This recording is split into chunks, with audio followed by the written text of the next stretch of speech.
Okay, so emotional deficiency.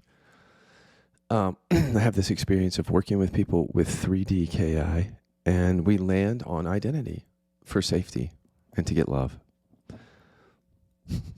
right? You probably found it. It'd be like, let's find it together. Do a boomerang and discover the deficiency story that operates for you in current relationships. So you pull up wife or husband and boss, whoever else. What deficiency story comes up for me here? Who am I?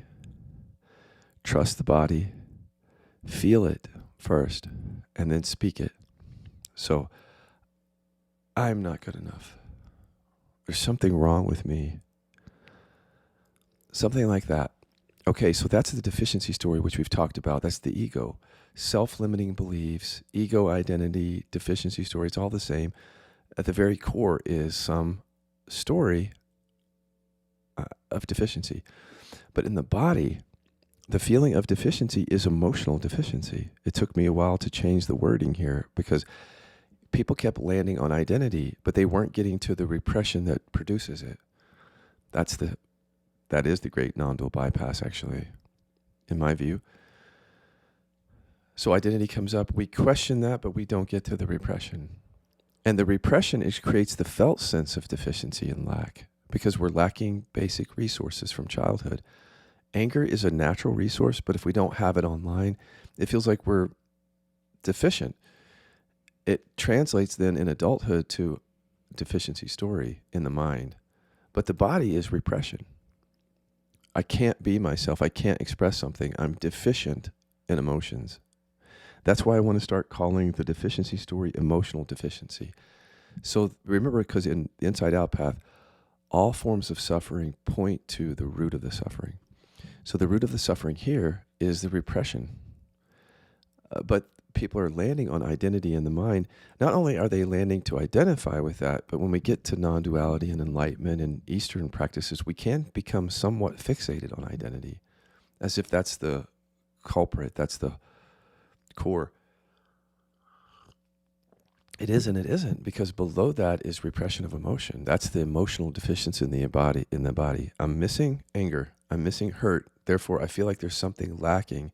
But because I'm unconscious of the repression, the story ends up attaching itself to all kinds of things that have nothing to do with the emotional deficiency.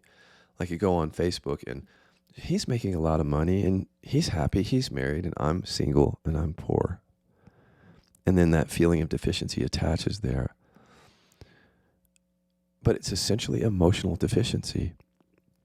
From a very early age, you couldn't feel and express everything, so you identified with this emotional deficiency, repression, and then the identity of that is I'm not good enough or something like that. And then in adult life, that's getting triggered through comparison, like he's more than me, I'm less, whatever that is. And so here's the bypass, in my view, is treating that identity as if it's not connected to the trauma and repression. This is why I'm changing the language. I'm proposing this change, unless for some reason I can't see that it confuses people more. And the reason that I'm changing this language is quite seriously to correct a bypass that happens when people land on identity. They just land there, and maybe they question that, but they tend not always to go deeper. But right there on the landing of identity, you have to remember, you don't remember, actually, because it was unconscious, but that identity arises because we can't feel and express everything. Identity of the mind, I'm not good enough, now is a pointer on the inside out path to I can't feel and express anger or hurt because it's utterly or ultimately emotional deficiency. See that? Let me show it to you in practice once before I go. So it might show up as a story. Even the story could be somewhat unconscious. Like maybe we're just triggered and we don't know why. But if you do a boomerang, you discover the identity that's involved. So let's say this time it's, I'm not supported. No, I'm not heard. I'll say that. I'm not heard. If you notice, that's a feeling that you've had your whole life since childhood. There you go. That familiarity ought to tell you something. But the story itself hides the repression until we call it an emotional deficiency, and then it doesn't hide it as much. So when it comes up, the story in the mind, I'm unheard, that's a pointer to there's something I'm not allowing. The mental deficiency comes with the deficiency of emotion. But again, you wouldn't necessarily feel it like that. It could just be a trigger. It wouldn't feel like you're deficient in emotion. You might be feeling safer emotions, right? So if you're an anger repressor, the anger is repressed, but you might feel hurt or sadness, fear, shame. So it adds to the bamboozlement when you're actually suffering in these triggers, but you can't see that there's the repression under it. And it blindsides us and gets us really sometimes interested in that identity. What is that? I'm not that. I'm not that.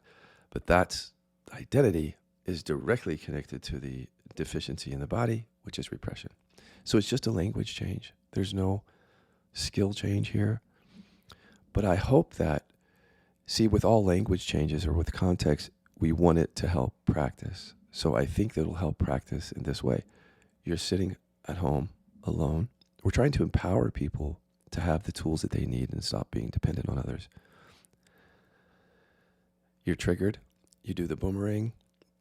You find the deficiency story. You don't stop there. You might process that by witnessing that some, but because you know that the deficiency story is an emotional deficiency, that's a new language, a new term, it's going to point you to what emotion are you not allowing, and that's going to point you to your primary repression work. I hope that helps.